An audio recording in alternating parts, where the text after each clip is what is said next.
Within the Decameron's 850 pages of stories, there lie a vast collection of themes that make the stories realistic and give them meaning. A theme that I found particularly interesting within some of these stories is the presence of a male figure taking a role to dictate who a woman in their life gets to marry or be romantically involved with. And they take on this role by performing actions that show their superiority or say something that they hope has the power to finalize a decision. There are three stories in the book that represent this notion, that all have different characters and plot lines, but adhere to the same general concept of masculine figures taking action or having a say in who a woman that they associate with gets to be romantically involved with. In a journal article written by Ray Fleming titled Happy Endings, Resisting Women, and the Economy of Love in Day 5 of Boccaccio's Decameron, Fleming notes on how oftentimes the men of the stories would typically have their desires and wants at a higher level of priority than the woman. If a man decides that he did not want his sister to marry a man that was at a different social class than his family was, the sister was not allowed to fulfill her love passion because of the consequences and actions that the men would undertake. This shows that the men who would take on these actions were more concerned about their own social status than putting their sister's love interests and passions into place.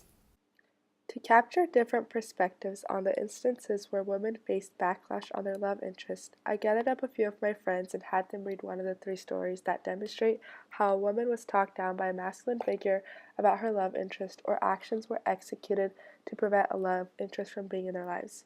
In this video, I present Chris Lay, Lauren Amos, Natalie Cornelson, Mallory Murphy, and Caroline Adrian as participants who volunteered to read a story that I had given them, and they all commented on a few questions I had asked them.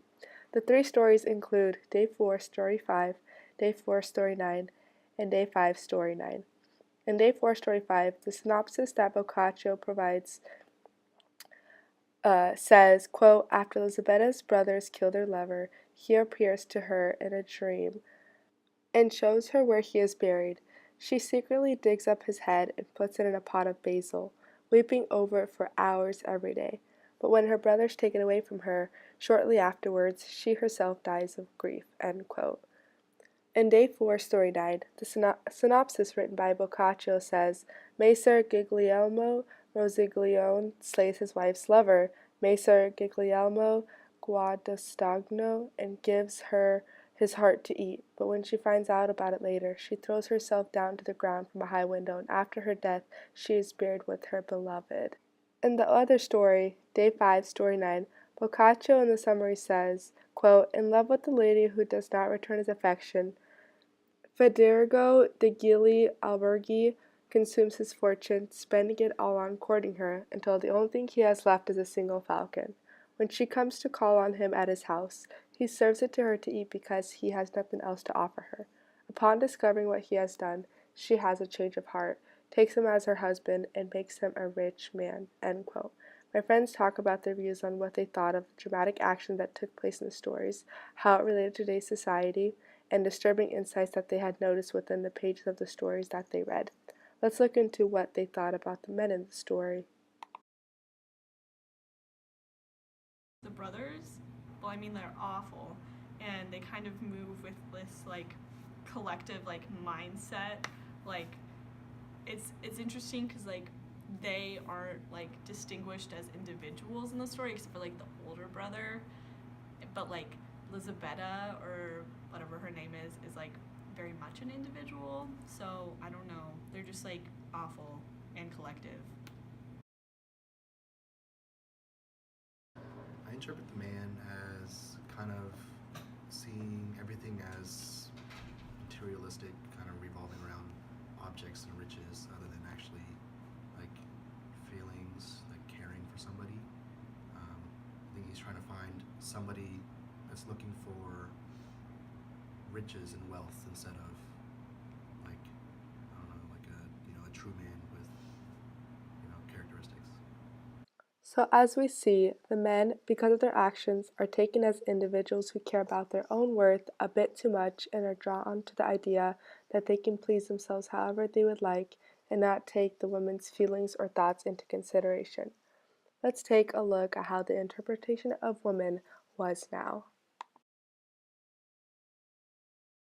Um, well, she definitely got the short end of the stick, that's for sure.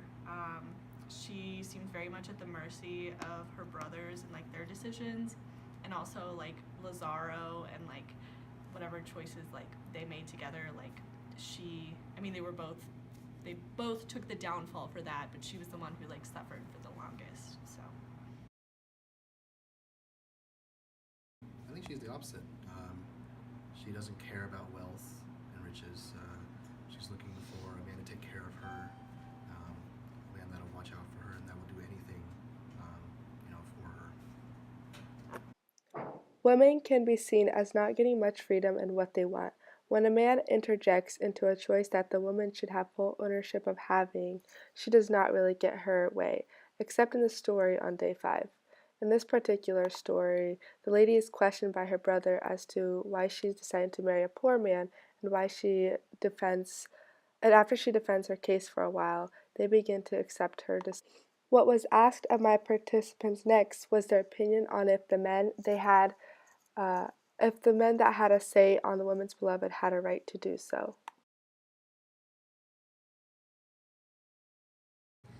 Um, I think he kind of was unfair to the lady because not only did he lie to her about how the heart that she was coming from a boar and not the man that she loved, but like again, the fact that he lied to her and then just did like a horrible thing where he told her that she was eating a body part of the man that she loved and just made her upset and all that.